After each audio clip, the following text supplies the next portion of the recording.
This is Gemara Metziah Daf Memtes, and we're holding on.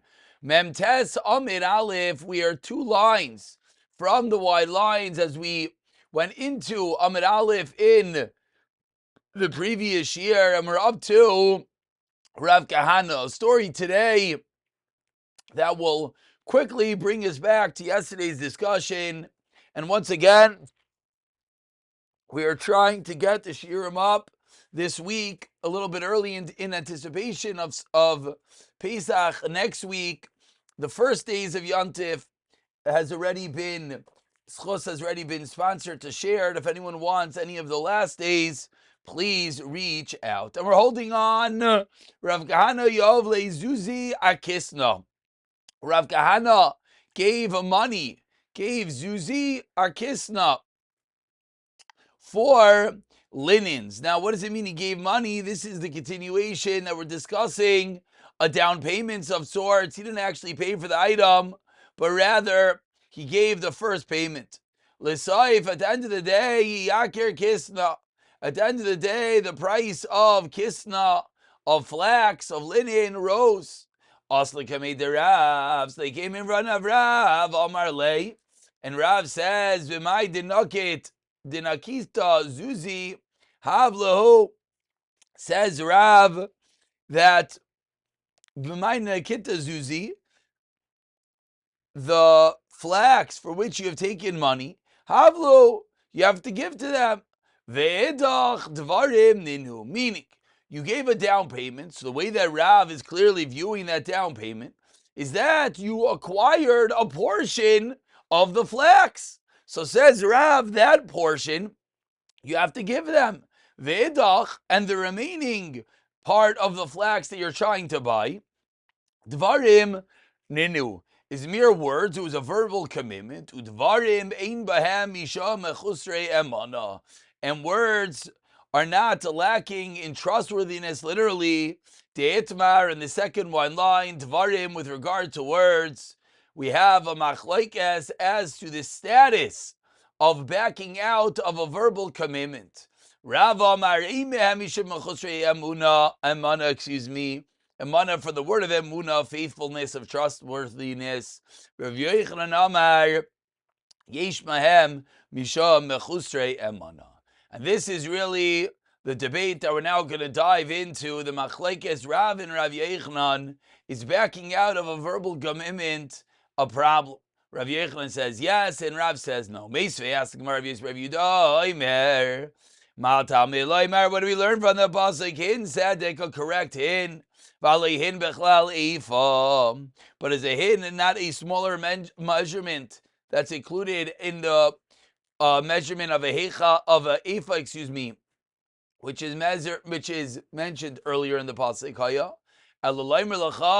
So why does the pasuk single out hin sadek? It's to teach you shehe hin shel chad sadek, v'lav shel chad sadek. Your yeses should be righteous, and your no's should be righteous. This shows us, asks the Gemara, that your yeses, your no's, your dvarim have a problem on mechusrei amana. So how could Rav say not?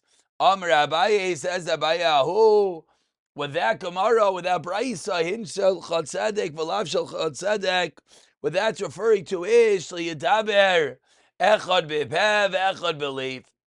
You should not be two-faced, talking one thing in your mouth and one thing in your heart. Your mouth and your heart should both equal each other.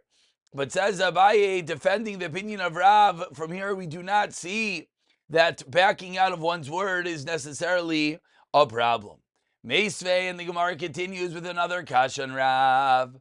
Rav Shimon Aimer teaches Rabbi Shimon aval bishamru talis koine dinars of kaine talis. Even though we learned the Mashiach on the talis obligates one to pay the dinars of, but a Mashiach on the dinars of does not obligate one to pay the talis. Mikol makaim kach halacha. Yes, that is the letter of the law, says Rav Shimon. Avol amru, but Chazal have taught us. Misha para majidara mavla and jidara flaga who asli para mimi Sheinoi made b'diburoi. So clearly Rav Shimon learns there's an issue with what? I made b'diburoi. You have to be careful with your words, unlike that which Rav said answers the Gemara even as much as that Braisa, yes, is not like Rav, but says the Gemara Tanahi. There are other Tanaim that concur with the opinion of Rav. The Tanan, we learned in the Mishnah. 12 lines into the white lines. The first word of the line is say, go out, hire for us workers. The son went. I made a commitment to workers, give them food. Shabai to love him when he came to his father. Amar lo, ibni, my son.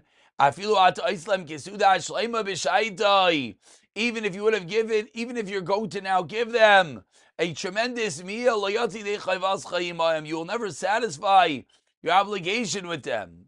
Why? Shehein ben Avraham, Yitzchak, v'Yaakov. They are children of Avraham, Yitzchak, v'Yaakov, meaning by you saying that you're going to give them a meal, by giving them mizaynais, without saying what that means, they could ask for anything. They're Yidden, and they're befitting to have as much as they want. Ella, so rather, Rav Yochanan ben Metziah tells his son, before they start working, say v'amar lahem, go and change your mind. Go and say to them, tell them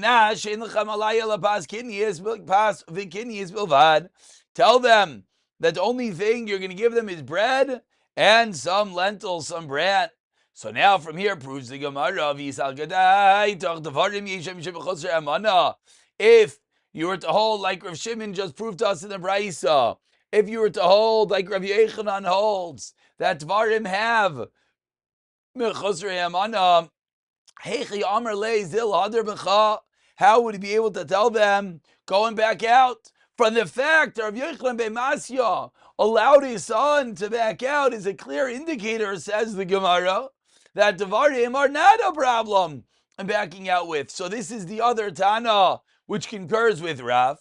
Says the Gemara, no raya from here. Why not? Shiny Hasam de Parlim Gufayu Losam Chadai Tayu.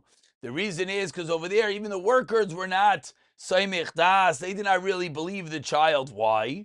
My time, Amidiyadi Dalavua Samich. Because they knew that whatever the kid was saying, he was going to have to check with his father. So the father of Yochanan ben Metziah, by allowing him to change, wasn't necessarily showing that Devarim Ein B'Misham Mechosrei Amanam.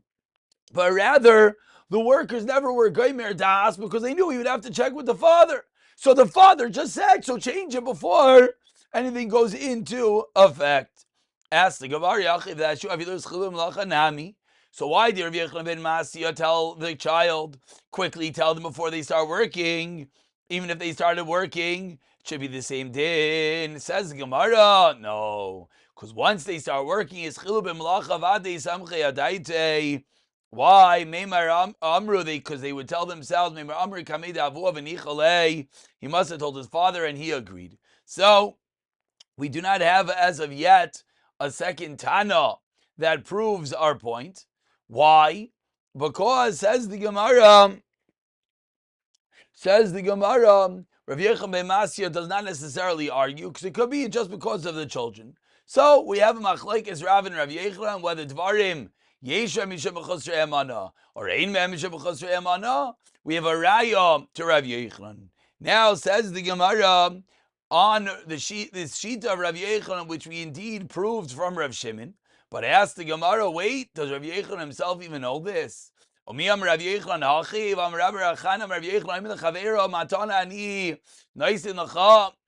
tells his friend, I'm going to give you a present. Rav Yochanan was of the opinion that you're able to back out. So what do we see? We see that he clearly doesn't know there's a problem backing out. Says the Gemara, Yachol, he's able to back out Pshita. That's obvious because there was no Kinyan. Ella, what did this Brisa mean? Motor lachzer boy. It's a motor that there's no issue. Not like Rav Yochanan said that there's an issue. Mechosrei amana. Amar Rav Papa, says Rav Papa, Umayder Rav Yochanan admits b'matana mu'etes Tisamcha daitayu, by a small matana that the person is soymech das, that's when you're not allowed to back out. By a large gift, you could back out because he wasn't soymech das. Says the Gemara, this makes sense. Yisrael shamar leben Levi. Kor meiser, yesh lecha biyad. You have a kor meiser that I'm going to give to you. I have in my possession. Ben Levi rashai laso. He said trumas meiser. Ben Levi, the Levi now has to give trumas meiser from that produce to the kohen. So he's allowed to designate trumas meiser al makom acher. Clearly, the Levi could assume he's going to get the item. So says the Gemara, about 20 lines to the bottom. The first one line is Bay. If you're going to tell me that the person, the Yisrael, cannot back out, so now I understand. That's where the Levi could go and designate it on elsewhere. You know what's going to happen?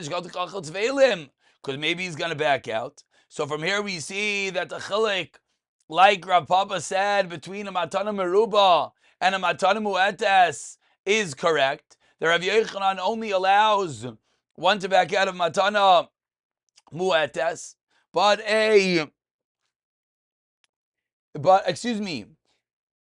the opposite, right? Even though Rav Yochanan allows one to back out of a present, he says, but a small gift you cannot. Again, let's just speak it out. Like we just said, just to flip it to make it easier to understand. By a small gift, Rav Yochanan is maskim that there's a smichas das, then you can't back out. When can you back out? When there's no smichas das on a large gift. And this case of the kohen, it was clearly a large gift, therefore you're not going to back out. The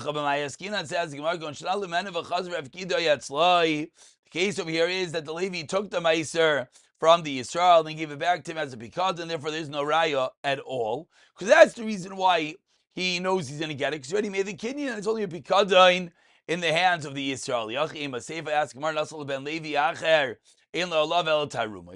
But the Bryce there continued and said, what if Lamais the Yisrael goes and gives it to a different Levi? So then the first Levi only has tarumais, only has complaints. But says the Gemara once again, if this Levi took it and deposited it back by the Yisrael, he did a real kinyan. So how is it possible that he only has tarumais, alav shemamina, that his case is not that he actually made a kinyan, shemamina, that has to be what we are referring to, that the Levi did not actually get the meiser, and yet the Levi is allowed to make Trumas meiser on someone else. So what do we see? We see, like Rav Papa explained to Rav Yochanan, that the only time we have an issue is that one more time, Rav Yochanan said that if one is going to back out by a small gift, that's when mechusar amana, because there was a smichas das. But again, by a large gift, we would not have that problem. So again, we're sticking with the way Rav Yochanan learned within the confines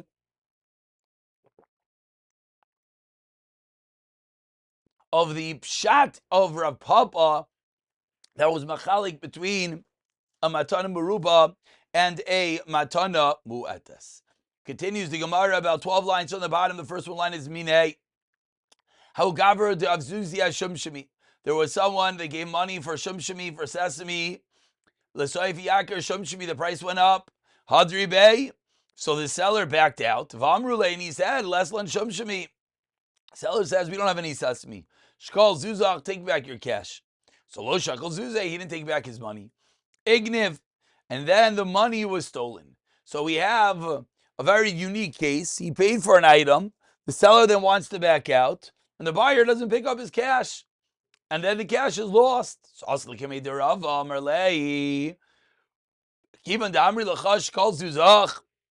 since he said to take back your cash, and you didn't, not only is he not a shomer sachar, he's not even a shomer chinam, and therefore, since he's not even a shomer chinam, because he did not accept responsibility to watch the item at all, therefore he's going to be potter from the Geneva. Amr le Rabbanan le Rava asks the Rabbanan to Rava 5 lines to the bottom. But he should accept the Mishapara because he backed out of his words. Amr le Achanami. It's true. He gets the Mishapara. He gets this curse. But at the end of the day, there's no monetary obligation for him to pay back the money that was lost. So Amar Rav Papi, says Rav Papi, well, can we delve a little bit deeper into this story? Amar li Ravina.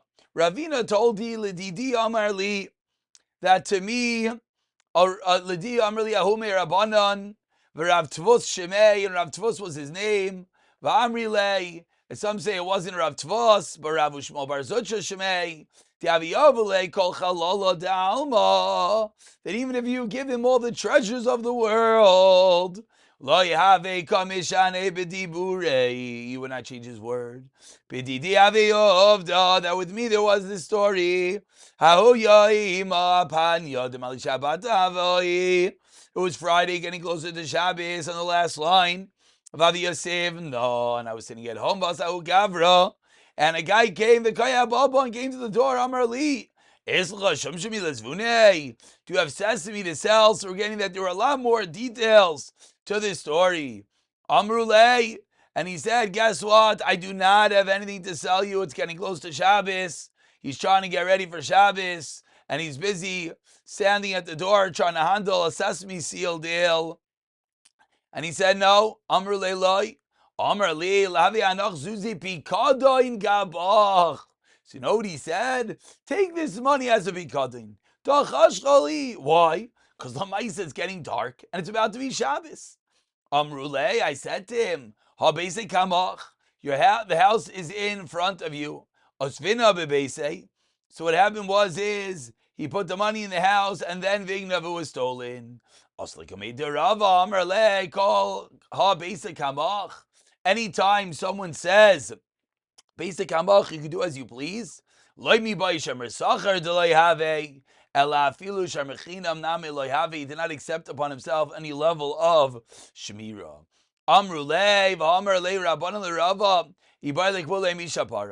But I said to Rav about the Mishapara. So says the Gemara, there was no Mishapara. There was no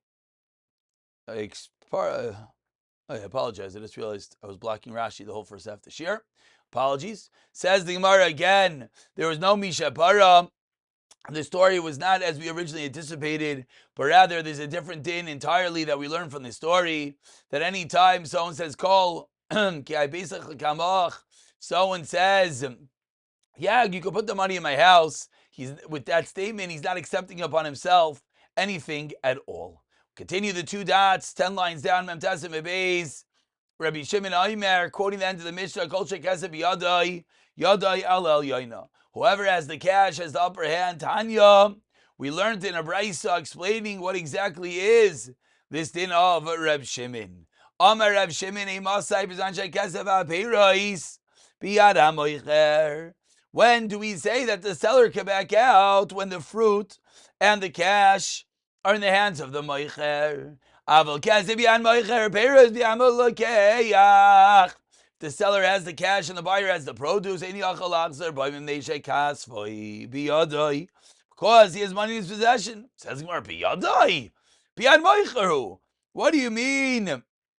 It's in his hand. It's in the seller's possession, asks the Gemara. And the question of the Gemara is a classical possessive pronoun. We said biyadai, which we thought meant that it's in the buyer's possession. And the Gemara is saying, what do you mean? The seller is the one that has the money. So explains the Gemara, you're right. Because the buyer already has the demei kasbai, he already has collected the item. That's why the seller cannot back out. Says Marbshita, that's obvious. Amarav Achmai Eskinan, Concise Aliyah shall loikeach muschares biyad moicher. Says the Gemara, we have a unique case. The buyer's attic is rented out to the seller. So now what does that mean? So again, I'm selling you items. You give me the cash and the price is said that you took the item. I can't back out. Well, of course, you already have the item. So says the Gemara, the Chiddush is that I rent space in your attic. So time what's the whole reason why there's a gezerah that even after money is paid, you have to do Mashiach, you have to pick up the items? You're not going to take responsibility for the item. But Hachaber should say to Lokeach, then here it's already in the Rishas of the Lokeach, because it's his attic. And therefore, enough deleka, ba'ines, iutarchi umaisi law. If there's an accidental fire, then Lokeach himself, because in his attic, he's going to make sure to save the item. If there's no reason for a gezerah to require Meshicha. We end the first half of the Shiar Ugavar the Aviz Yuzei Achamra. There was someone that gave money for a wine, L'Saif Shama, T'kabayim Menisva, the Bei Parka Rufila. In the end, he heard that the Bei Parka, the office of Parka, who was the second in command, was going to take possession of the wine. Amr Le Avliz Yuzi Loibina. He's asked him back for the money, and he said, I don't want the wine because he's afraid it was going to be seized by the government. Excuse me. Same way there was a takana of Meshicha b'moichrim, tachtiknu Meshicha b'lekuchais. So too there's a Meshicha by the lekuchais that he could back out, and therefore in this case he was able to back out of the sale. We continue with the Mishnah, 4 lines into the wide lines, Mem Tesamid Beis. Says the Mishnah, really beginning a new section in this parak of Azav, which are all the halachas of Aina'ah, all the halachas of overcharging, fraud.